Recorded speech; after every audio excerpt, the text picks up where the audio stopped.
കഫക്കെട്ടിൻ്റെ കൂടെ ചുമ, തുമ്മൽ, ജലദോഷം, പനി എന്നീ അസുഖങ്ങളൊക്കെ നമ്മൾ കാണാറുണ്ട്.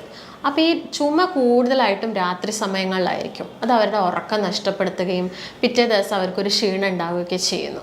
ഡ്രൈ കഫ് എന്ന് പറയുമ്പോൾ നമ്മൾ ചുമയ്ക്കുമ്പോൾ കഫമൊന്നും വരുന്നില്ല. അത് കൂടുതലായിട്ടും കാണുന്നത് ഈ ന്യൂമോണിയ, അസിഡിറ്റി കണ്ടീഷനിൽ, അതുപോലെ ആസ്തമായി വരലൊക്കെയാണ്. തിളപ്പിച്ചതിന് ശേഷം ഒരു അര ഗ്ലാസ് ആക്കിയിട്ട് മാറ്റിയിട്ട് ഭക്ഷണം കഴിച്ചിട്ട് 3 നേരമായിട്ട് നമുക്ക് കഴിക്കാം, കഫക്കെട്ട് കൂടിയ സമയങ്ങളിലൊക്കെ. നമസ്കാരം, ഞാൻ ഡോക്ടർ ഭാഗ്യ, Q1 ഹെൽത്ത് കെയറിലെ ആയുർവേദിക് ഫിസിഷ്യൻ. ഇന്ന് കുട്ടികളെയും അതുപോലെ പ്രായമായവരെയൊക്കെ കൂടുതൽ ബുദ്ധിമുട്ടിക്കുന്ന അല്ലെങ്കിൽ അവരിലൊരു പ്രയാസം ഉണ്ടാക്കുന്ന ഒരു അസുഖമാണ് ഈ കഫക്കെട്ട്. എന്തുകൊണ്ടാണ് അവരിൽ പ്രയാസം ഉണ്ടാക്കുന്നതെന്ന് പറയുന്നത് നമുക്കറിയാം. കഫക്കെട്ടിൻ്റെ കൂടെ ചുമ, തുമ്മൽ, ജലദോഷം, പനി എന്നീ അസുഖങ്ങളൊക്കെ നമ്മൾ കാണാറുണ്ട്. അപ്പോൾ ഈ ചുമ കൂടുതലായിട്ടും രാത്രി സമയങ്ങളിലായിരിക്കും. അത് അവരുടെ ഉറക്കം നഷ്ടപ്പെടുത്തുകയും പിറ്റേ ദിവസം അവർക്കൊരു ക്ഷീണം ഉണ്ടാവുകയൊക്കെ ചെയ്യുന്നു. അതുകൊണ്ട് നമ്മൾ പറയും അത് ഭയങ്കര പ്രയാസമാണ്, ബുദ്ധിമുട്ടുണ്ടാക്കുന്നു എന്നൊക്കെ.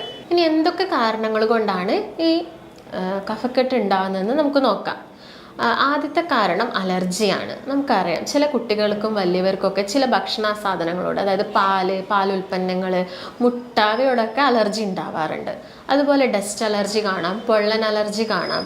ചില വസ്തുക്കളായ പെർഫ്യൂമിനോടൊക്കെ ചില ആളുകൾക്ക് അലർജി ഉണ്ടാവാറുണ്ട്. കുട്ടികളുടെ കാര്യം എടുക്കുകയാണെങ്കിൽ ഒരു 1 മുതൽ 14 വയസ്സ് വരെയുള്ള കുട്ടികളിൽ കൂടുതലായിട്ടും ഡസ്റ്റ് അലർജി ഇടയ്ക്കിടയ്ക്ക് ഉണ്ടാവാറുണ്ട്.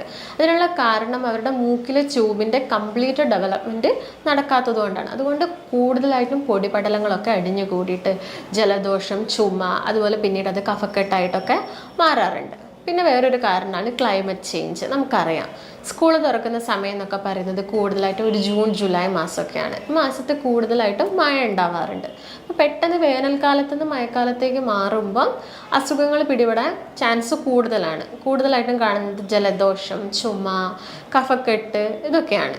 പിന്നെ വേറൊരു കാരണം വിയർപ്പ് നമ്മുടെ തലയിൽ കുടിച്ചിട്ട് നീരിറക്കം ഉണ്ടായിട്ട് ജലദോഷമായിട്ട് മാറാം. പിന്നീട് അത് കഫക്കെട്ടായിട്ട് വരാം, പനിക്കാം. ഇതൊരു മെയിൻ കാരണമാണ്.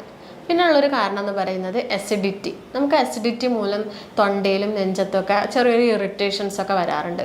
ഇതിനു വേണ്ടി നമ്മുടെ ശരീരത്തിൽ ലങ്സിൽ കൂടുതലായിട്ട് കഫം ഉൽപ്പാദിപ്പിക്കും ഈ ഇറിറ്റേഷൻ മാറാൻ വേണ്ടിയിട്ട്. അതും കഫക്കെട്ടിനുള്ളൊരു കാരണമാണ്. പിന്നെ നമ്മൾ കണ്ടുവരുന്ന ഒരു കാരണമാണ് ഇപ്പം കോവിഡ് കഴിഞ്ഞിട്ട് പലരിലും ഇടയ്ക്കിടയ്ക്ക് ഈ റെസ്പിറേറ്ററി ട്രാക്ട് ഇൻഫെക്ഷൻസ് വരുന്നത്. ഈ കഫക്കെട്ട്, ജലദോഷം, ആസ്തമ എന്നീ അസുഖങ്ങളൊക്കെ. അപ്പോൾ നമ്മൾ ശ്രദ്ധിക്കേണ്ട ഒരു കാര്യം, നമ്മളിതിന് കറക്റ്റായിട്ടുള്ള ചികിത്സ പ്രോപ്പർ ടൈമിൽ എടുത്തിട്ടില്ലെങ്കിൽ ഇത് ആസ്തമ, ന്യൂമോണിയ പോലുള്ള അസുഖങ്ങളിലേക്കൊക്കെ നയിക്കും. അപ്പോൾ എന്തൊക്കെ കാര്യങ്ങളാണ് നമ്മൾ ശ്രദ്ധിക്കേണ്ടതെന്ന് നോക്കാം. നമ്മൾ രാത്രി സമയങ്ങളിൽ ഭക്ഷണം കഴിക്കുന്നത് ഒഴിവാക്കുക. അതായത് രാത്രി സമയത്തൊക്കെ കഫം കൂടാനുള്ള ചാൻസ് കൂടുതലാണ്. അതുകൊണ്ട് നമ്മളൊരു ഇൻ്റർമിറ്റൻ്റ് ഫാസ്റ്റിംഗ് ഫോളോ ചെയ്യുക. ഇൻ്റർമിറ്റൻ്റ് ഫാസ്റ്റിംഗ് എന്ന് പറഞ്ഞാൽ വൈകുന്നേരം ഒരു 6 മണിക്കോ 5 മണിക്കോ ഭക്ഷണം കഴിച്ചിട്ട് പിറ്റേന്ന് രാവിലെ ഒരു 9 മണിക്കോ 10 മണിക്കോ നമ്മൾ ബ്രേക്ക്ഫാസ്റ്റ് കഴിക്കുക. ഇതിനാണ് നമ്മൾ ഇൻ്റർമിറ്റൻ്റ് ഫാസ്റ്റിംഗ് എന്ന് പറയുന്നത്. അതുപോലെ ഷുഗർ ഉള്ള ഒരാളാണെങ്കിൽ ഷുഗർ ലെവലൊക്കെ കൺട്രോൾ ചെയ്യാൻ നോക്കുക. കാരണം ബാക്ടീരിയൽ ഇൻഫെക്ഷൻ അവിടെ ഉണ്ടാവാനുള്ള ചാൻസ് കൂടുതലാണ്. കഫക്കെട്ട് നമ്മൾ മെയിൻലി 2 രീതിയിൽ കാണാറുണ്ട് അല്ലേ. ഒന്ന് ഡ്രൈ ആയിട്ടും കാണാറുണ്ട്, ഒന്ന് അതുപോലെ കഫം വരുന്നത്, നമുക്ക് ചുമയ്ക്കുമ്പോഴൊക്കെ കഫം പുറത്തേക്ക് വരുന്നത് രീതിയിലുള്ള കഫക്കെട്ടും കാണാറുണ്ട്. അപ്പം ഡ്രൈ കഫും ഉണ്ട്, വെറ്റ് കഫും ഉണ്ട്. ഡ്രൈ കഫ് എന്ന് പറയുമ്പോൾ നമ്മൾ ചുമയ്ക്കുമ്പോൾ കഫമൊന്നും വരുന്നില്ല. അത് കൂടുതലായിട്ടും കാണുന്നത് ഈ ന്യൂമോണിയ, അസിഡിറ്റി കണ്ടീഷനിൽ, അതുപോലെ ആസ്തമായി വരലൊക്കെയാണ്. പിന്നെ കാണുന്നത് വെറ്റ് കഫാണ്. വെറ്റ് കഫ് എന്ന് പറയുന്നത് കൂടുതലായിട്ടും നമ്മൾ മ്യൂക്കസ് അല്ലെങ്കിൽ ഈ കഫം നമ്മൾ ചുമയ്ക്കുന്ന സമയത്ത് പുറത്തേക്ക് വരിക. ഇത് കാണുന്നത് കോൾഡ് വന്നവരിലൊക്കെയാണ്, ജലദോഷം വന്നവരിലൊക്കെ ഇത് കാണുന്നുണ്ട്. അപ്പോൾ ഇതിനു വേണ്ടി നമുക്ക് എന്തൊക്കെ റെമഡീസ് ചെയ്യാം, വീട്ടിൽ എന്തൊക്കെ കാര്യങ്ങൾ ചെയ്യാമെന്ന് നോക്കാം. നമുക്കറിയാം, നമുക്ക് കൂടുതലായും കിട്ടുന്ന ഒരു ഇലയാണ് പനിക്കൂർക്കയുടെ ഇല. പനിക്കൂർക്കയുടെ ഇല നമുക്കറിയാം എല്ലാ പ്രായത്തിലുള്ള ആളുകൾക്കും യൂസ് ചെയ്യാൻ പറ്റിയതാണ്. അപ്പോൾ നമുക്ക് നോക്കുകയാണെങ്കിൽ ഒരു വയസ്സിന് താഴെയുള്ള കുഞ്ഞുങ്ങൾക്കാണെങ്കിൽ ഈ പനിക്കൂർക്കയുടെ ഇല നന്നായിട്ടൊന്ന് വാട്ടിയെടുക്കുക. ഒരു ചട്ടിയിലോ ഒരു ഫ്രൈയിങ് പാനിലോ വെച്ചിട്ട് വാട്ടിയെടുത്തിട്ട് അതിൻ്റെ നീര് ഒരു ടീസ്പൂണിൽ കുഞ്ഞുങ്ങൾക്ക് കൊടുക്കാവുന്നതാണ്. അതൊരു 9 ദിവസത്തോളം അല്ലെങ്കിൽ ഒരു 6 ദിവസത്തോളം നമുക്കത് കൊടുക്കാവുന്നതാണ്.